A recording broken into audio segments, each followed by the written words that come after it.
한동훈 전 대표가 SNL에 출연했습니다. 네. 영상 편지를 이재명 대통령에게 남겼어요. 정치를 좀 대승적으로 하시라. 좀 크게 해. 예전에 그 영화에도 나왔었잖아요. 정치를 좀 대승적으로 하십시오. 아 그거는 그 영화네. 그 영화죠.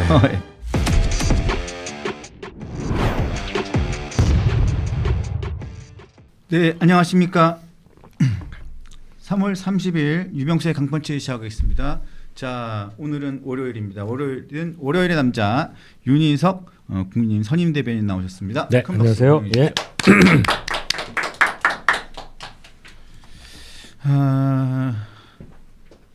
한동훈 전 대표가 네. SNL에 출연했습니다. 네.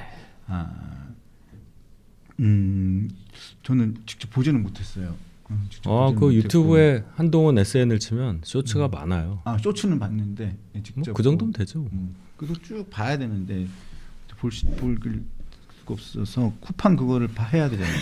쿠팡 해가지고 그래서 보려고 했는데 주말에 시간도 좀 어떻게 안 돼가지고 못 봤는데 직접 보겠다고 이야기는 드렸는데 되게 쑥스러워하시더라고. 그래가지고 한번 보도록 하겠습니다. 자. 재미가 있었던 모양입니다. 쇼츠만 보면 되게 쇼츠는 굉장히 재밌었던 것 같고. 네. 자, 영상 편지를 이재명 대통령에 남겼어요. 자, 이 말은 예능이 아닌 다큐다. 이 말만은 예능이 아닌 다큐다. 왜냐하면 예능에 나가셨으니까. 네. 자, 조폭 연설 이 관련해 가지고 워낙 비판이 많잖아요. 이재명 대통령을 향해서. 그래서 SBS 그것이 알고 싶다 해서 사과를 요구한 부분들. 그렇죠. 이 부분은 정말 조금 심해요. 왜냐하면 말하기도 좀 그렇지만 장영하 변호사가 유죄 받은 거 하고 그것이 알고 싶다 하고는 별개 사안이잖아요. 저도 그렇게 봅니다. 예. 예. 그러니까 지금 판결 받은 내용이 이것 때문에 이재명 대통령이 정말 소위 말하는 조직폭력배들하고는 전혀 관련이 없다. 이렇게 된 게 아니잖아요. 네. 예, 장영하 변호사가 그때 대선 국면에서 제기했던 의혹이 잘못된 거다라고 판단을 받은 거지 이재명 대통령 관련한 조폭 관련 의혹이 딱 그것만 있었던 것이 아니니까. 네. 예. 그러니까 장영하 변호사와 관련된 사안이 그게 대법원에서 판결을 받았으니 장영하 변호사와 관련된 사안 그리고 그것에 대해서 그 부분을 추정 보도했던 그 부분에 대해서 사과를 요구한다면 그거는 충분히 수긍을 할 수도 있는 문제라고 생각합니다. 네. 예, 본인 입장에서 네. 제가 그 입장이라도 그럴 것 같아요. 그런데 그것이 알고 싶다까지 넘어가가지고 그것 때문에 대통령 어떤 게시판에 글을 올라온 글까지 끄집어내가지고 이런 얘기는 이렇게 생각하면 되죠. 만약에 어떤 분이 비슷한 사례로 그것이 알고 싶다에 본인 관련 사안이 보도가 됐고 또 뭐 이런 연유로 뭐 법원에서 어떤 무죄 판결을 받았고 했는데 그 분이 방송사에게 특정 프로그램을 거명하면서 사과를 요구할 수 있냐는 거예요. 네. 거기서 우리가 좀 이상하다고 생각하는 거잖아요. 그렇죠, 그렇죠. 대통령이니까 이러는 거 아니야라고 생각하는 거고. 그렇죠. 그러면 다시 생각하면 대통령이 그래도 돼? 아니면 그래도 돼? 이렇게 되는 거 아닙니까? 다 사과를 해요. 대통령이니까. 대통령이니까 사과를 하는 거죠, 뭐. 나중에 판단 받으시면 되겠죠. 네. 그래서 이와 관련해서 한동훈 전 대표가 이 말만은 예능이 아닌 다큐입니다라고 딱 전제를 하고 이야기를 했습니다. 예. 자, 조폭 연루설 관련해 방송을 한 SBS 그것이 알고 싶다를 향해서 사과를 요구한 것에 대해서 대통령이 된 다음에 이러면 안 된다. 예전에 자기에게 불리한 방송을 했다고 그것을 조지면 나라 꼴이 어떻게 되겠냐. 이 말이 좀 제일 재밌어요. 네. 정치를 좀 대승적으로 하시라. 왜 이렇게 좋아해요? 이 말을 좀 좋아하거든요. 예전에 그 영화에도 나왔었잖아요. 정치를 좀 대승적으로 하십시오. 그거는 그 영화네. 그 영화죠. 네. 그 영화죠. 정치를 좀 대승적으로 하십시오. 대국적으로 하러 오지 않았나? 대국적이나 뭐 대승적이나. 하여튼 좀 크게 해. 예, 좀 잘 제대로 좀 하십시오. 좀 쪼잔하게 하지 마십시오. 뭐 그런 의미니까요. 쪼잔하게 이거는 뭐 이 의미를 풀다 보니까 제가 예를 든 겁니다. 쫄지 마세요. 네. 뭐 이재명 대통령이 쪼잔하다 그런 뜻이 아닙니다. 정치를 좀 대승적으로 하시라 이렇게 얘기를 했습니다. 그러니까 이렇게 하면 이 대통령이 이러려고 대통령 하는 것처럼 보이잖아요. 차라리 나중에 퇴임하신 다음에 뭔가를 하시든지 하는 게 낫죠. 일부러라도 대통령 자리에 있을 때는 이렇게 안 하시는 게 맞는 거지. 그런 거 아니에요? 그렇죠. 괜히 오해를 살 필요가 한동훈 없죠. 대표 그 얘기 한 거잖아요. 네. 오해를 살 필요가 없죠. 자, 그리고 또 페이스북 네, 또 글을 하나 또 올렸어요. 나왔네. 그런데 말입니다. 그런데 말입니다. 이재명 대통령이 그것이 알고 싶다를 권력으로 겁박해서 억지 사과하게 했던데요. 그러고 보니까 이 대통령이 저하고 계산할 게 있었네요. 있죠. 이 대통령은 저를 상대로 한 청담동 술자리 가짜뉴스, 백혜룡 가짜뉴스를 직접 부추겼습니다.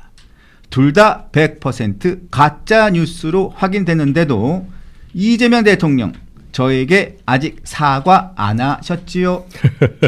계산 정확히 합시다. 중요한 얘기죠. 네, 중요한 얘기죠. 이게 소위 말하는 이 단어 참 싫은데 저는 뭐 내로남불 이런 거잖아요. 본인한테 아픈 거에 대해서는 예민하고 상대방에게 본인이 했던 것에 대해서는 그다지 예민하지 않더라. 이거 굉장히 큰 뉴스였잖아요. 청담동 술자리 가짜 뉴스. 이게 윤 대통령 취임 직후에 벌어졌던 일이라 한 거의 4년 돼가네요. 아, 그럼요. 그리고 또 국회 안에서 상임위장일에서 나온 얘기였어요. 아, 참나. 그 김우겸 씨가 굉장히 네. 곤혹을 치르고 이거 아마 얼마 배상하라고 나오지 않았어요? 나왔죠. 예. 그 다음에 이제 백혜룡 씨 관련 얘기를 뭐 여러 번 말씀을 드렸지만은, 이분 관련해서는 백혜룡이 그럼 수사해봐라라고까지 대통령이 얘기했잖아요. 근데 아무것도 아닌 거로 됐고. 국무회의에서 얘기했었죠. 예, 국무회의에서 그 전날 밤부터 해서 일요일날 갑자기 해서 이분이 이문정 검사장하고 티격태격하는 것까지 다 우리가 알고. 그럼요. 결론이 뭐예요? 서로 싸웠죠, 뭐. 이 사람 좀 이상하다. 내부에서 좀 징계 필요가 있다. 이렇게 된 거 아니에요. 네. 네. 근데 왜 얘기를 안 하죠, 대통령이? 이에 대해서는 그냥 특별하게 얘기가 없습니다. 그리고 좀 이해가 안 됩니다. 그래도 지금 백혜룡 경정은 아직까지 본인이 지금 그 망상에 가깝다. 본인이 해왔던 여러 가지 수사에 대한 생각들, 본인이 생각하고 있는 생각들이 망상에 가깝다는 게 여러 사람들의 좀 대체적인 의견임에도 불구하고 본인은 아직까지도 그 자기의 생각이 틀리지 않았다. 그걸 계속 지금 일관되게 주장하고 있는 것 같아요. 뭐 어쩔 수 없어요. 뭐 그렇게 그런 어떤 특정 사안에 대해서 집착하시는 분들이 있고 분명 우리 사회에 그게 그걸 바로잡기 위해서 얼마나 힘이 드느냐. 그 결국 잘 안 되잖아요. 그 사람 때문에 들어야 되는 사회적 비용, 공권력의 낭비 이런 부분을 생각하면 정말 속이 터집니다. 그렇죠. 질서의 파괴 뭐 이런 게 있잖아요. 또 퍼지는 또 얘기들 또 처음 이 얘기 들으신 분이 후속 보도 안 들으셨으면 이게 마치 사실인 것처럼 그분이 인식할 거 아니에요. 그렇죠. 뭐 백혜룡이라는 분이 뭐 의인이다. 뭐 이 민주당에서 얼마나 그랬어요. 이 사람들은 항상 그래. 그러니까 이게 높낮이가 너무 급격하게 시간의 변화에 따라서 바뀌고 여기에 대해서 이제 후속 조치를 안 하니까 여기에 대해서 우리는 말을 해줘야 되는 겁니다. 왜 백혜룡에 대해서 임명을 했고 임명한 결과 수사 결과가 이렇게 나왔으니 내가 이거는 잘못했다라든지 왜 안 해요? 그냥 해야지. 싹 닦아버립니다. 해야지. 다 기억합니다. 참 그리고 또 한동훈 전 대표가 SNL에서 조국 혁신당 조국 대표에게 한마디를 했습니다. 쭈뼛거리고 도망 다니지 말고 우리 만나요 라고 말했습니다. 만나요. 만나 어디 가지 말고 만나자 그랬더니 화면을 보셨어야 되는데 만나요 그랬는데 그냥 뭐 만나든지 안 만나든지 그냥 얘기하면 되지. 아니 조국 대표가 본인 페이스북인가요? 여기다가 노래를 하나 공유하면서 올렸는데 노래는 좋은 노래예요. 노래는 좋은 노래인데 사실 누가 팝송이나 이런 거 들으면서 노래의 가사를 그냥 팝송 가사를 다 번역해가지고 듣지는 않잖아요. 안 그러죠? 그냥 멜로디만 듣지. 멜로디만 듣거나 아니면 네, 중요한 것만 듣고. 가사의 제목만 보고 이게 뭐지 이렇게 하죠. 근데 제목이 욕이야 욕. 제목 자체가 욕이야. 제목 자체가 욕이야. 그러면 욕하는 건가?라고 생각을 하죠. 근데 조국 대표의 현재 심리 상태를 유추할 수 있는 부분이라고 봐요.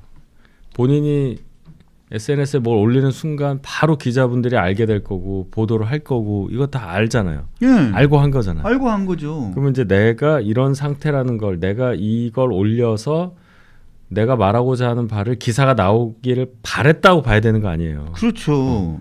근데 이제 욕이 제목인 팝송을 올렸을 때 기사가 어떻게 나올 것까지 생각한 거 아니야. 생각한 거죠. 그럼 뭐냐는 거예요 도대체. 이해가 안 됩니다.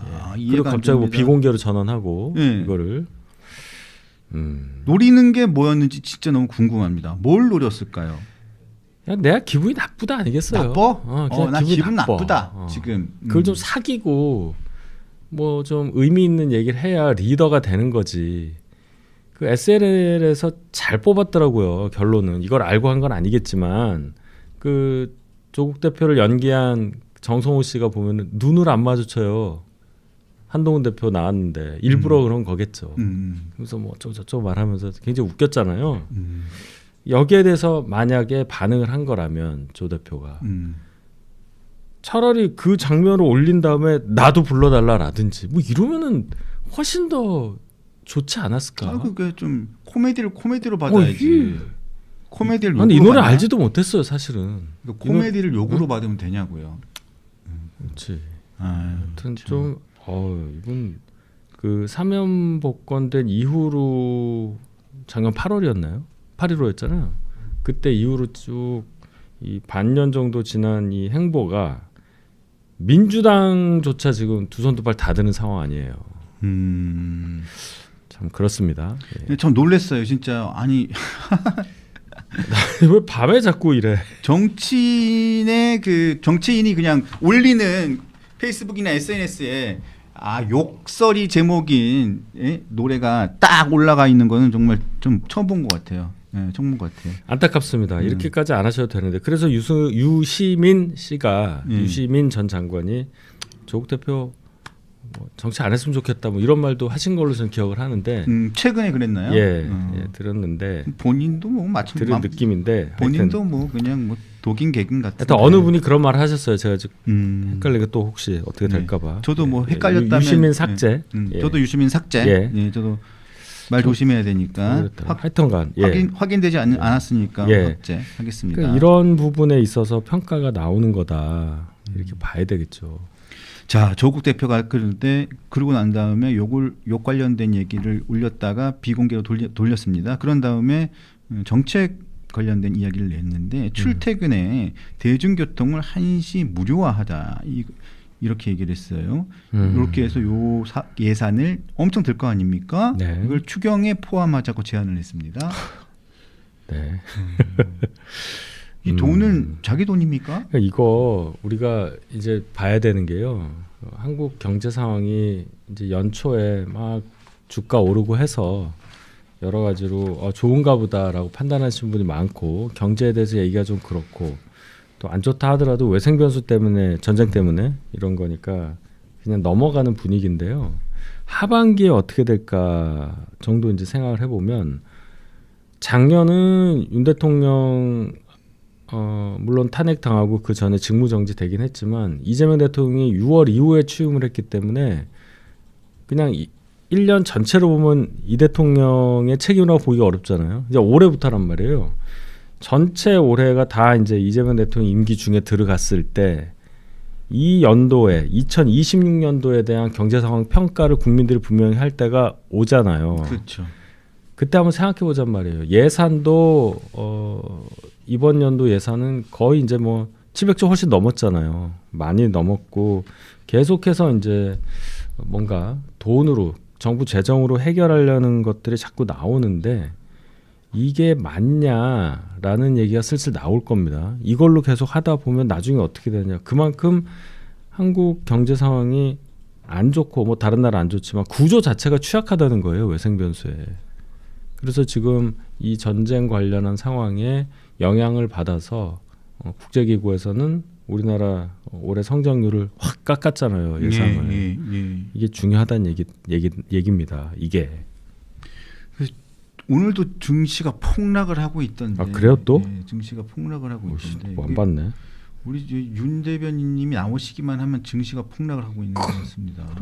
폭락을 하고 있는 것 같은데. 월요일마다 그런 거 아니에요?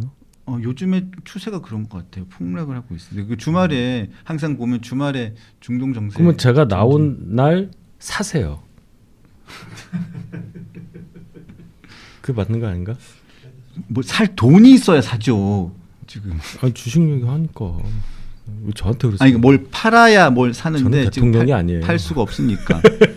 아주 정말 그러네. 저만 나오면 올라간 날이 별로 기억이 안 나네. 참 슬픈 시간들입니다. 매수 타이밍을 잡아주네 제가. 좀 힘들어요. 여러 가지 힘들어요. 예. 근데 뭐 이 정부는 우리가 올려놨는데 예. 이거 트럼프하고 이란 전쟁 때문에 이렇게 내려간 거지. 예. 뭐 이런 식으로 얘기를 하고 말더라고요. 참. 하여튼 뭐 운이 좋은 거야. 뭐야.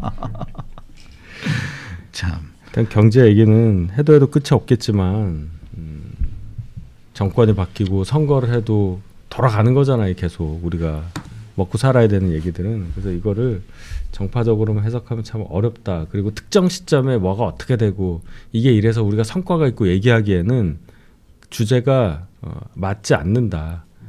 특정 시점에 뭐 부동산이 어떻게 됐고 어느 지역에 뭐 매물이 뭐 어떻게 되고 뭐 호가가 몇 억이 떨어지고 단기적인 현상이죠. 그런 거 아니에요? 네, 그렇습니다. 야구할 때 투수가 완투하면 120개 정도 던진다고 해서 공 한두 개 정도 딱 걸쳐서 보더라 했는데 딱 들어간 게 한두 개 나오지.